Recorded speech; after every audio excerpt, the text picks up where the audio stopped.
रामपुर के सांसद का वायरल बयान इन दिनों चर्चा में है, क्या कहेंगे उसको लेकर? मैं ये जुम्मा 8 दिन पहले जीते हुए मौलाना साहब से ये पूछना चाहता हूँ, क्या जानते हैं आप आज़म खां के बारे में? क्या जानते हैं उनके संघर्ष के बारे में? क्या जानते हैं आप जेल और जन्नत के बारे में? क्या जानते हैं आप उनके वो लड़ाई के बारे में जिसकी वजह से आज वो जेल में है, आज उनका पूरा परिवार जेल में है? ये शिक्षा ही है, ये शिक्षा का ये जो दीप जलाया है, इसकी वजह से आज उनका परिवार जेल में है। अगर वो चाहते तो विदेश भी चले जाते। भाई जेल और जन्नत की आप बात करते हैं, हम ये कहते हैं, हमें जहाँ तक मेरे मालूमात में है, उन पर भी बहुत संगीन आरोप हैं। कल को अगर वो जेल चले जाते हैं तो। और रही बात, आपको अपने लीडर की, अपने सीनियर की, आपको अनुशासन में रहकर अपने सीनियर के आदर करना चाहिए था। आपको देखना चाहिए था किन कारणों में जेल गए। सिर्फ उनका जो कसूर है वो इस शहर को एक तालीम, सस्ती तालीम, गरीब के हाथ में तालीम देना चाहते थे, कलम देना चाहते थे, जिसकी वजह से आज उनका पूरा परिवार जेल में। अच्छा, मुहिबुल्लाह के बयान के बाद एक चीज़ तो एक हुई है, विरोधी सारे एक मंच पर आ गए। मुहिबुल्लाह जब चुनाव लड़ रहे थे तो मुहिबुल्लाह का भी विरोध हो रहा था और आज़म खान का भी। आज सारे लोग एक से हैं, इसकी क्या वजह है? देखिए, जहाँ तक मैं समझता हूँ कि आप एक मेंबर ऑफ पार्लियामेंट हैं, आपको अपनी हर बात को बहुत सोच समझ के बोलना होगा। आपकी बात अब आप मामूली बात नहीं। अगर आप ये समझते हैं कि मैं इलेक्शन से पहले का मुहिबुल्लाह हूँ, देखिए जिस तरह कोई काला कोट पहनकर वकील नहीं बन जाता, जिस तरह कोई दाढ़ी रख के मौलाना नहीं हो जाता, इसी तरह कोई इलेक्शन जीतने से कोई जो है नेता नहीं हो जाता। नेता बनने के लिए आपको वो क्वालिटी भी दिखाना पड़ेगी। बड़ी उम्मीदें हैं लोगों को आपसे। आपको रामपुर में अगर वाकई में आपने जो अपना एजेंडा बताया कि मैं तालीम पे काम करना चाहता हूँ, आप जाके तो देखिए उन इदारों को। हम कहते हैं यहाँ RPS जो बंद कर दिया गया, बीच में बंद कर दिया गया।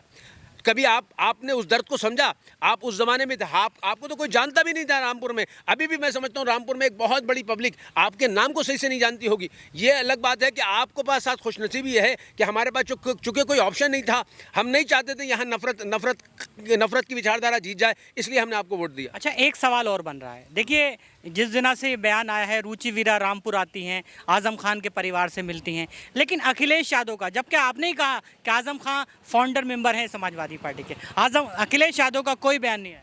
यहाँ हम अखिलेश यादव जी से कहेंगे, देखिए मेरा ताल्लुक असद ओवैसी साहब से है। खुद असद ओवैसी साहब ने यहाँ से आज तक कैंडिडेट नहीं दिया कि कहीं यहाँ नफरत वाला निज़ाम जो है नहीं जीत जाए।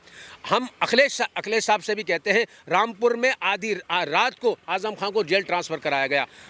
मैं मानता हूँ कानूनी जो लड़ाई है उसको कानूनी लड़ाई है, लेकिन ये बताइए एक अपराधी भी होता है, उसकी भी तो कुछ नॉर्म्स होते हैं। रात में आप जेल कैसे ट्रांसफ़र कर सकते हैं? जेल से किसी एक बुजुर्ग आदमी जो सीनियर सिटीजन है कैसे ट्रांसफ़र कर सकते हैं? खुदा ना खास्ता उनके साथ कुछ मिसहैपनिंग हो जाती तो उसका कौन जवाब? यहाँ हम कहते हैं कि अखिलेश यादव को भी सिर्फ आज़म खान के नाम से राजनीति नहीं करना चाहिए, बल्कि आज़म खान के लिए सही ईमानदारी के साथ लड़ाई लड़ना चाहिए। नहीं, अखिलेश यादव, चर्चा वही है, मैं फिर सवाल बदल गया।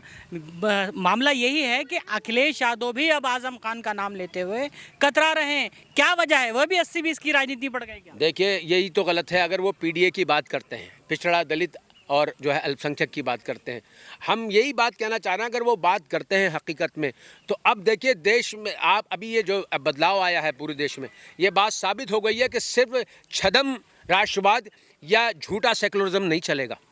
चाहे राष्ट्रवाद की बात भाजपा करती हो झूठी, देश ने दिखा दिया कि आपको बता दिया कि आपको बैसाखी की सरकार पे लिया है। अब तक आप कहते थे अब की बार मोदी सरकार, अब आपको कहना पड़ेगा अब की बार गठबंधन की सरकार। अब नहीं कह सकते आप। इसी तरह आपको भी सीखना होगा कि झूठा सेकुलरिज्म नहीं चलेगा।